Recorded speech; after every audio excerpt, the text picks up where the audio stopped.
The world is dealing with grief right now on a massive scale. There's the direct grief of the amount of death that people have faced in the last 2 years, but also a grieving of ways of life that have shifted, possibly forever, and the divisions that the pandemic clarified in society.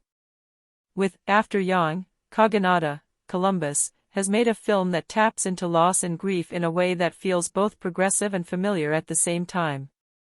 His adaptation of the short story, Saying Goodbye to Yang, by Alexander Weinstein takes place in a future with technology that doesn't exist today, and yet it's one of the most present science fiction films I've ever seen. So many visions of the future seem distant, but After Yang hits home in how it centers connection and experience to which we can all relate. It's a powerful, moving drama about what it means to be alive. In this future, something exists called a techno-sapien. Imagine the logical development of tech like Alexa to an android form, a companion who can assist around the house, learn new habits, and even provide a tie for your adopted child to her culture. That was the hope of parents Jake, Colin Farrell, and Kyra, Jodie Turner-Smith, when they purchased Yang, Justin H. Min, more than just a babysitter to young Mika, Malia Emma Jandrawijija. Yang became a part of the family. And then Yang broke. Jake encourages the heartbroken Mika that he can find the person to repair the unresponsive Yang, but Jake bought him refurbished instead of new, so the warranty and even the original seller aren't as easy to track down. It leads him to an underground parts dealer who basically removes a memory bank from Yang. The designers were testing a technology wherein the androids could record a few seconds at a time whatever they considered important. Jake watches some of these memories, many of which unfold as montages that reminded me of the memories from The Tree of Life, a beautiful moment with Mika, something gorgeous in Mother Nature, a sound bite, etc. The impact of these sequences is unforgettable if you really consider what's happening. Imagine being able to look through the eyes and memories of someone you've lost. What did they consider important enough to record? What mattered to them? How did they see you and themselves? As Jake endeavors to save Yang, he discovers how much he didn't know about him, including a relationship with a girl named Ada, Haley Lou Richardson, who has a startling story of her own. There are also flashbacks to key moments in the life of Yang with the family. Kaganata plays with aspect ratio, using 3 to delineate perspectives. In one of the crucial Jake memories, Yang is asking his owner/father how he got into the business of selling tea. Jake tells him he doesn't even like the flavor but the experience, the steeping, the smell, the process.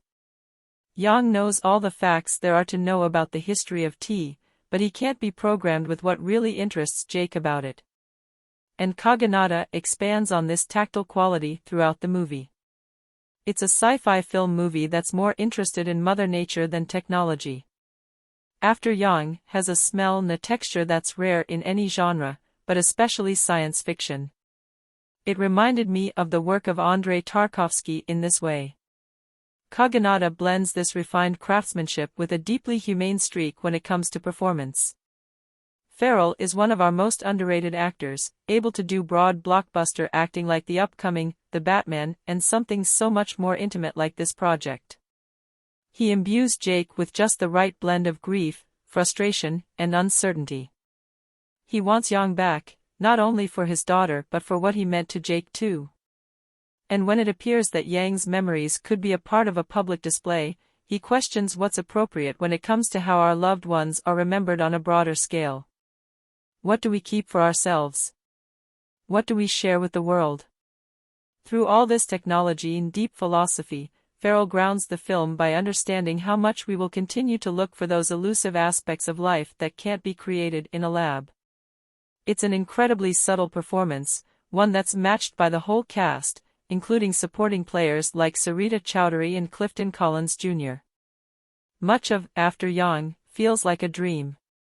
It's in the way the images of Yang's memories tumble into one another to the gorgeous music by Aska and Ryuichi Sakamoto. It's in this vision of a world that's not our own but not too far removed, a common backdrop to dreamscapes.